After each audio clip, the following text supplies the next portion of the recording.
Hi అండి. Welcome to my channel stitching ideas by Swathi. ఈరోజు video వచ్చేసి బ్లౌజ్ కటింగ్ అండి. అయితే బ్లౌజ్ కటింగ్ అనేది ఎంత ఈజీగా మీకు మైండ్కి ఎక్కే విధంగా నేర్పిస్తే మీకు మంచిగా కొత్తగా నేర్చుకునే వాళ్ళకు అర్థమవుతుందా అని చెప్పేసి నేను ఆలోచించి వీడియో చేస్తున్నాను. వీడియో అనేది ఎక్కడ స్కిప్ చేయకుండా మంచిగా ఫస్ట్ నుంచి లాస్ట్ వరకు చూడండి. బ్లౌజ్ బ్యాక్ పార్ట్ అయితే మీకు ఈజీగా అర్థమైపోతుంది అనమాట. మనకు బ్యాక్ సైడ్ మనకు మంచి కొలతలతోటి మంచిగా కటింగ్ చేసుకున్నామంటే మనకు ఫ్రంట్ పార్ట్ అనేది ఈజీగా వచ్చేస్తుందండి. వీడియో అనేది మంచిగా చూడండి, చూసి నేర్చుకోండి.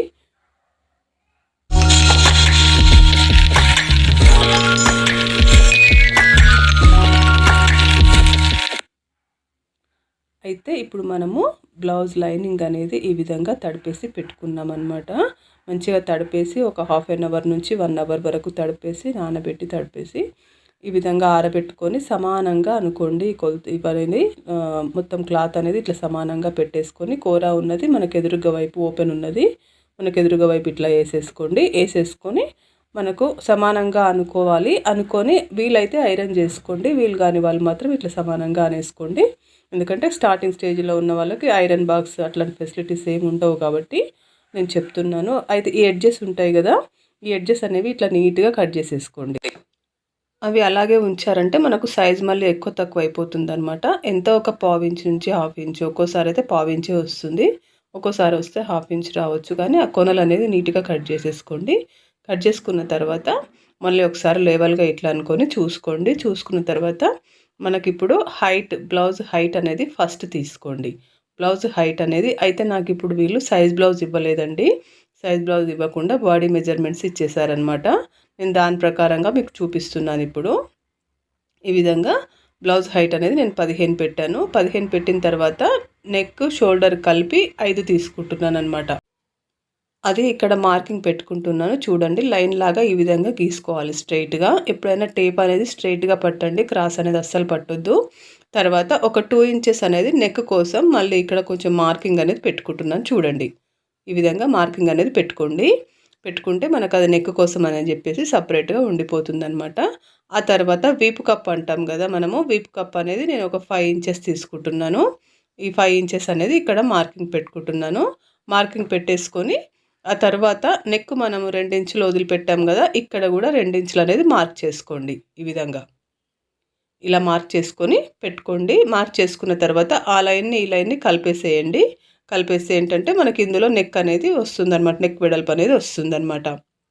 అయితే నాకు కొంచెం నెక్ వెడల్పు ఎక్కువగా కావాలన్నమాట. కొంచెం డీప్ రౌండ్ పెట్టమన్నారు వాళ్ళు. దానికోసం అని చెప్పేసి నేను ఒక 3/4 ఇంచ్ అనేది ఇట్లా ఎక్స్ట్రా తీసుకుంటున్నాను. ఇట్లా ఎక్స్ట్రా తీసుకున్నప్పుడు ఏం చేయాలంటే పైన 2 ఉంటుంది కదా నెక్ వెడల్పు, ఆ 2 దగ్గర నుంచి ఈ విధంగా లైన్ అనేది గీసుకోండి. ఈ 2.5 వరకు లైన్ అనేది గీసుకొని ఈ విధంగా పెట్టేసుకోండి. ఇందులో మనం ఏ డిజైన్ కావాలంటే ఆ డిజైన్ గీసుకోవచ్చు అనమాట. నేను మాత్రం ప్రస్తుతానికి రౌండే గీస్తున్నాను. ఈ విధంగా రౌండ్ నెక్ అనేది రౌండ్ నెక్ రావాలంటే ఈ విధంగా కట్ చేసుకోండి. ఆ తర్వాత నాకు నడుము సైజు అనేది ఉందన్నమాట. వాళ్ళు నడుము సైజు బాడీ మెజర్మెంట్స్ తీసుకున్నానని చెప్పాను కదా, ఆ బాడీ మెజర్మెంట్స్ అనేది నేను ఈ విధంగా తీసుకున్నాను. నడుము సైజ్ అనేది 35 ఉందన్నమాట. అయితే ఆ 35ని మనం ఇప్పుడు 4 భాగాలుగా చేయాలన్నమాట. 4 భాగాలుగా చేస్తే మనకు 8:15 అలా వస్తుందన్నమాట. కానీ నేను 9 తీసుకుంటున్నాను. ఎందుకంటే ఈ అమ్మాయి కొంచెం ప్రెగ్నెంట్ అనమాట. కొంచెం ఎట్లాగో లావ్ అయ్యే పర్సనాలిటీయే కాబట్టి ఒక 1/4 ఇంచ్ అనేది ఎక్స్ట్రా తీసుకుంటున్నాను. అయితే ఈ 9 ఇంచులు అనేది ఇక్కడ మార్కింగ్ పెట్టుకోండి. ఇది నడుము చుట్టుకొలత అనమాట. ఈ 9 ఇంచులు అనేది నడుము చుట్టుకొలత ఇక్కడ మార్కింగ్ పెట్టుకుంటున్నాను నేను. అయితే దాని తర్వాత ఒక 1 ఇంచ్ అనేది ఎక్స్ట్రా తీసుకోండి. దేనికోసం అంటే డాట్స్ కోసము. తర్వాత ఒక 2 ఇంచెస్ అనేది ఖర్చు కోసం అనమాట. ఖర్చు కావాలి కదా మనకి, ఆ ఖర్చు కోసం అని చెప్పేసి ఒక 2 ఇంచెస్ ఎక్స్ట్రా తీసుకుంటున్నాను. మొత్తం టోటల్గా నాకు నడుము చుట్టుకొలత అనేది వచ్చేసింది అనమాట. ఇప్పుడు చంక హైట్ అనమాట. చంక హైట్ నేను ఇక్కడ 6 ఇంచెస్ తీసుకుంటున్నాను. ఎందుకనంటే చెప్పాను కదండి, ప్రెగ్నెంట్ లేడీ అని కొంచెం మంచిగా ఫ్రీగా ఉండాలి, చంకల దగ్గర చెస్ట్ బాగా పెరుగుతుంది కదా వాళ్ళకి ఇప్పుడు. దానికోసం అని చెప్పేసి నేను 6 ఇంచెస్ తీసుకుంటున్నాను. మామూలుగా అయితే 5.5 తీసుకున్నా సరిపోతుంది. అయితే నడుము చుట్టుకొలతకు ఒక 2 ఇంచులు ఎక్స్ట్రా తీసుకుంటే మనకు చెస్ట్ అనేది వచ్చేస్తుంది అనమాట. చెస్ట్ అనేది ఆ విధంగా ఈజీగా తీసుకోవచ్చు. లేదు అంటే నేను బాడీ మెజర్మెంట్స్ కూడా తీసుకున్నాను కాబట్టి బాడీ మెజర్మెంట్స్ కూడా అంతే వచ్చిందనమాట నాకు. అది ఇక్కడ మార్కింగ్ పెట్టుకుంటున్నాను. దాని తర్వాత ఒక 2 ఇంచెస్ అనేది ఖర్చు కోసము మార్కింగ్ పెట్టేసుకున్నాను. ఈ విధంగా చెస్ట్ పార్ట్, చంక హైట్, చెస్ట్ అన్నీ వచ్చేసాయి మనకిప్పుడు. ఇలా ఇలా అనమాట, ఖర్చు కోసం అని చెప్పేసి ఆ 2 ఇంచులు ఖర్చు కోసము. ఇదేమో నడుము దగ్గర లైన్ అనమాట. అయితే ఇప్పుడు చంక అనేది ఆన్ రౌండ్ అనేది ఈ విధంగా గీసుకోవాలన్నమాట. ఒక 1 ఇంచ్ అనేది అక్కడ మూల దగ్గర పెట్టేసి ఈ విధంగా రౌండ్ అనేది ఈ విధంగా గీసుకోండి. ఇక్కడ మీకు చాలా డౌట్ రావచ్చు, 1 ఇంచ్ తీసుకోవాలా, 1.5 తీసుకోవాలా, 1.5 తీసుకోవాలని చాలా డౌట్ ఉంటుంది. మనం నెక్ వెడల్పు చేసాం కాబట్టి ఒక 1 ఇంచ్ తీసుకుంటే సరిపోతుందండి. నెక్ వెడల్పుగా లేకపోతే 1.5 తీసుకోవచ్చు. 1.5 అనేది రేర్ కేసెస్ అనమాట, చాలా తక్కువ మందికి పడుతుంది. 1.5 వరకు తీసుకోవచ్చు అనమాట. కాకపోతే ఏంటంటే మనం నెక్ ఆల్రెడీ వెడల్పు చేసాం కాబట్టి మనకు అంత 1.5 తీసుకుంటే, 1.5 తీసుకుంటే మళ్ళీ చంక దగ్గర ముడతలు అనేవి వస్తాయన్నమాట. అట్లా కాకుండా 1 తీసుకుంటే సరిపోతుందన్నమాట. అక్కడికక్కడికి ఫిట్టింగ్ మంచిగా వస్తుంది. బ్లౌజ్ కటింగ్ అయితే నేను ఈ పద్ధతిలో చేస్తానండి. ఈ పద్ధతిలో చాలామందికి అర్థమవుతుంది, చాలామందికి కూడా రీచ్ అవుతుంది. మన వీడియోస్ అనేవి మంచిగా చూసి నన్ను కూడా ఎంకరేజ్ చేస్తున్నారు. మంచిగా అర్థమవుతుంది అక్క అని చెప్పేసి కామెంట్స్ పెడుతున్నారు. అయితే ఈ పద్ధతిలో కనుక మీరు ఈజీగా కటింగ్ అనేది నేర్చుకుంటే పర్ఫెక్ట్ టైలర్ అయిపోవచ్చు అనమాట. అయితే ఇప్పుడు డాట్స్ అనేది ఈ విధంగా షోల్డర్ మధ్యలో నుంచి ఈ విధంగా మార్కింగ్ అనేది పెట్టుకోండి.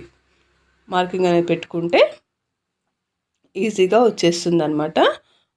మనం ఇట్లా మార్కింగ్ అనేది పెట్టేసుకొని ఒక 4 ఇంచెస్ పొడవుతోటి డాట్ మార్కింగ్ అనేది పెట్టుకోండి. మళ్ళీ 4 ఇంచెస్ పొడవుతోటి డాట్ మార్కింగ్ అనేది ఈ విధంగా పెట్టేసుకొని ఒక హాఫ్ ఇంచు, ఇటు ఒక హాఫ్ ఇంచు, మళ్ళీ డాట్ వెడల్పు ఉంటుంది కదా, మనం డాట్ కుట్టుకోవాలి కదా, దానికోసం అని చెప్పేసి అటు ఒక హాఫ్ ఇంచు, ఇటు ఒక హాఫ్ ఇంచు, మళ్ళీ దాని వెడల్పు కోసం గీసుకోండి. ఈ విధంగా గీసుకుంటే కనుక మనకు డాట్ వెడల్పు అనేది ఎంత రావాలి, ఎక్కడ రావాలనేది క్లియర్గా తెలుస్తుంది అనమాట. ఈ విధంగా డాట్ అనేది మనం పర్ఫెక్ట్గా స్టిచ్ చేయొచ్చు. అప్పుడు ఈ విధంగా వచ్చిందండి బ్యాక్ పార్ట్ అనేది. మీకు ఇంకా ఏమైనా డౌట్స్ ఉంటే కనుక నాకు కామెంట్ అనేది పెట్టండి, నేను తప్పకుండా రిప్లై ఇస్తాను. నా దగ్గర ఉన్న సబ్స్క్రైబర్స్, వ్యూవర్స్ చాలామంది స్టార్టింగ్ స్టేజ్లో టైలరింగ్ నేర్చుకునే వాళ్ళే ఉన్నారండి. నేను వాళ్ళ కోసమనే టిప్స్ అనేవి చెప్తుంటాను. వాళ్ళ కోసం అని చెప్పేసి కటింగ్ అనేది కూడా చూపిస్తూ ఉంటాను. చాలామంది నేర్చుకుంటున్నారు, మంచిగా నేర్చుకుంటున్నాం అక్క, నా కటింగ్ లాగానే ఉంది మీ కటింగ్ కూడా అని చాలామంది మెసేజ్ చేస్తున్నారనమాట. ఈ పద్ధతిలో కనుక మీరు కటింగ్ అనేది నేర్చుకుంటే, ఇప్పుడు కొత్తగా నా ఛానల్ని సబ్స్క్రైబ్ చేసుకున్న వాళ్ళు కూడా ఈ పద్ధతిలో కనుక కటింగ్ అనేది నేర్చుకుంటే మీరు తప్పకుండా సక్సెస్ అవుతారు.